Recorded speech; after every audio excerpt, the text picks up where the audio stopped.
পুলিশের উদ্দেশ্যে বার্তা দেওয়ার কোনো প্রয়োজন নেই।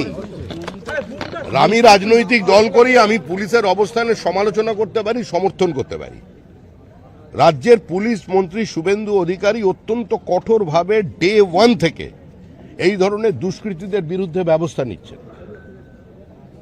এ ধরনের লুটেরা, যারা সাধারণ মানুষের সর্বস্ব লুট করেছেন, সম্পত্তি দখল করেছেন, যারা বিভিন্ন জায়গায় অশান্তির চেষ্টা করছেন, বিভিন্ন জায়গায় দেশবিরোধী শক্তিকে মদত দেওয়ার চেষ্টা করেছে, তার বিরুদ্ধে কঠোর হাতে তিনি পরিস্থিতি নিয়ন্ত্রণে আনবার চেষ্টা করছেন। আইএসআইএসে জঙ্গি ধরা পড়ছে, লস্করে তৈবার জঙ্গি ধরা পড়ছে।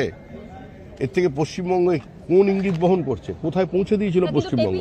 লুকাতে হবে না, আপনি বললেন ভয় পেতে হবে না, আর নির্দিষ্ট ক্ষেত্রে বললেন যে একটা অংশকে এবার ভয় দেখাবে জনগণ। এটা কাদেরকে টার্গেট করে বললেন? কাউকে টার্গেট না, যারা ওইরকম কালীর প্রতিমা ভাঙতে যাবে, দুর্গা প্রতিমার হাত কেটে দিতে যাবে, যারা উল্টোডাঙায় কালী পুজোর প্যান্ডেলে আগুন ধরাবে, পুলিশের জিপে আগুন লাগিয়ে দেবে, পুলিশকে বাধ্য করবে কালী মূর্তিকে প্রিজন ভ্যানে তুলে দিতে, তাদের মানুষ ভয় দেখিয়ে দেবে।